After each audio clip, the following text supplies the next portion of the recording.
форум дар доираи татбиқи 10-солаи байналмилалии амал об барои рушди устувор солҳои 2018-2028 баргузор гардида, ҳадафи он баланд бардоштани нақши занон дар соҳаи об ва баррасии таъсири тағйирёбии иқлим ба ҷомеа мебошад. Дар кори форум муовини сарвазири ҷумҳурии Тоҷикистон Дилрабо Мансурӣ, раиси кумитаи кор бо занон ва оилаи назди ҳукумати ҷумҳурии Тоҷикистон, роҳбари бюрои робитаҳои Созмони Милали Муттаҳид оид ба занон дар Осиёи Марказӣ ва намояндаи кишвари Созмони Милали Муттаҳид оид ба занон дар ҷумҳурии Қазоқистон Ҷерен Гувен Гурес инчунин занону бонувони касбу кори гуногун аз ҷумҳурии Тоҷикистон ва давлатҳои Осиёи Марказӣ иштирок намуданд. Дар форум ҳозирин атрофи масъалаҳои об ва захираҳои он, инчунин саҳми занон дар ҳифз ва идоракунии ин манбаи ҳаётан муҳим андешаронӣ намуданд. Қайд карда шуд, ки об яке аз захираҳои асосии табиат буда, истифодаи оқилона ва ҳифзи он барои рушди устувори ҷомеа аҳамияти аввалин дараҷа дорад. Дар ин замина нақши занон махсусан муҳим арзёбӣ гардид. Занон дар сатҳи оила ва ҷомеа дар тарбияи фарҳанги сарфакорона истифода бурдани об, баланд бардоштани маърифати экологӣ ва ҷалби насли наврас ба ҳифзи муҳити зист саҳми назаррас доранд.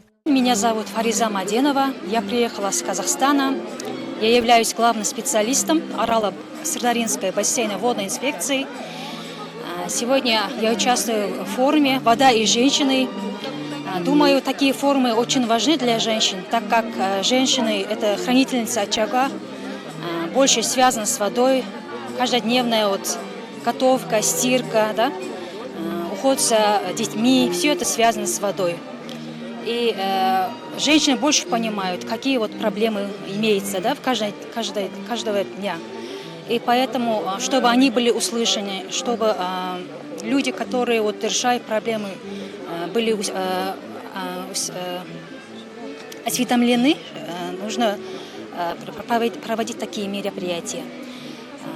И в рамках 4-го международного водного форума проводится такая очень важная форум. Очень рада, что участвую в этом форуме и желаю всем участникам плодотворной работы. ҳамчунин таъкид шуд, ки занон метавонанд дар сатҳи идоракунӣ ва қабули қарорҳо дар соҳаи захираҳои об фаъолона иштирок намуда, барои беҳтар намудани дастрасӣ ба оби тоза ва идоракунии самараноки он мусоидат намоянд. Иштирокчиён изҳор доштанд, ки баргузории чунин форумҳо аҳамияти муҳим дорад, зеро онҳо ҳамчун минбари мубодилаи таҷриба, таҳкими ҳамкорӣ ва баланд бардоштани сатҳи огоҳии ҷомеа хизмат мекунанд. Ин гуна чорабиниҳо ба ҷалби бештари занон ба раванди экологӣ ва рушди устувор такони ҷиддӣ мебахшанд ва барои ҳалли масъалаҳои марбут ба об дар сатҳи миллӣ ва байналмилалӣ мусоидат менамоянд. Maria Carmen Parra from Spain. I am a professor in the university and I am the director and UNESCO chair for the management of the water. ман бовар дорам, ки занон дар масъалаҳои марбут ба об нақши хеле муҳим доранд. мо ҳама хуб медонем, ки об барои тамоми ҷаҳон чӣ қадар ҳаётӣ ва зарур аст. аз ин рӯ муттаҳид кардани кӯшишҳо хеле муҳим аст, то наслҳои оянда оби тоза ва сифатнок дошта бошанд. ин форум имконияти олие фароҳам овард, то кишварҳои минтақа аз ҷумла Тоҷикистон таҷрибаҳои худро дар соҳаи идоракунии об мубодила кунанд. барои Тоҷикистон, ки дорои захираҳои бузурги обӣ мебошад, чунин ҳамоишҳо хеле муҳиманд. мо метавонем ҳамкорӣ кунем, технологияҳои навро ҷорӣ намоем ва барои наслҳои оянда оби тоза ва кофӣ таъмин кунем. ман аз ин форум хеле қаноатмандам. ҳамчунин дар кори форуми байналмилалии занон ва об 2026 масъалаҳои марбут ба баробарии гендерӣ, рушди имкониятҳои иқтисодии занон, ҷалби маблағгузорӣ ва истифодаи технологияҳои нав дар соҳаи об мавриди муҳокима қарор гирифтанд. иштирокдорон ҳамчунин доир ба густариши ҳамкориҳои минтақавию байналмилалӣ ва нақши занон дар ҳалли мушкилоти вобаста ба об мавриди баррасӣ қарор доданд. Меня зовут Жанар Наурузбаева. Я кандидат географических наук, руководитель лаборатории региональных климатических изменений Института географии и водной безопасности в Казахстане, город Алматы. Участвуя в таком глобальном форуме, конечно, стоит в первую очередь сказать, что изменение климата затрагивает каждого человека из нас, особенно в Центральной Азии. Известно, что на сегодняшний день за период современного наблюдения температура воздуха в целом по Центральной Азии уже превысила отметку 1,36 градусов, что критически высоко для нашего региона, который отличается большой аридностью. И это в первую очередь влияет на водную безопасность, то есть увеличивается водный кризис, водный стресс.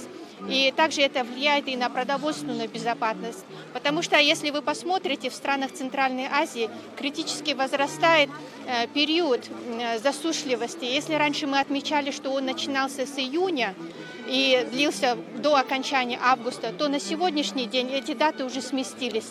И мы наблюдаем, что у нас засушливый период начинается уже с мая и практически до конца сентября. И также увеличивается повторяемость многолетних этих периодов. Поэтому данный форум нам помогает поднимать как раз-таки критически важные вопросы и проблемы в Центральной Азии. А особенно участие женщин особенно важно, потому что именно женщина, как хранительница очага, она в первую очередь ощущает на себе этот стресс.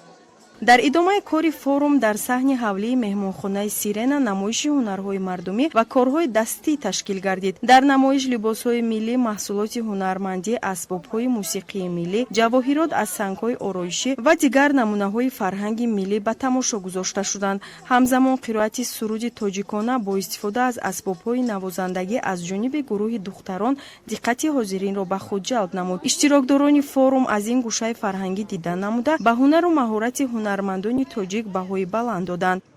мақсад аз баргузории форуми мазкур албатта ин бори дигар барои оне ки саҳми занону бонувони мо, яъне ки рисолати онҳо дар захираи об, дар тоза нигоҳ доштани об ва сарфаи сариштаркорӣ ки бениҳоят нақши муҳим мебозад, анамин гуна форумҳо бисёр як натиҷаи хуб ҳам медиҳад.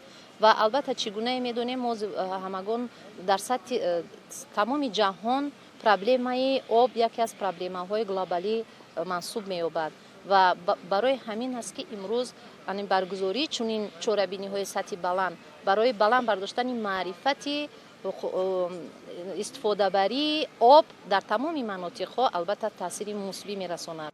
ёдовар мешавем ки натиҷаҳои форум барои таҳкими ҳамкориҳо дар самти идоракунии захираҳои об, пешбурди ташаббусҳои нави гендерӣ ва густариши иштироки занон дар рушди устувор мусоидат менамояд.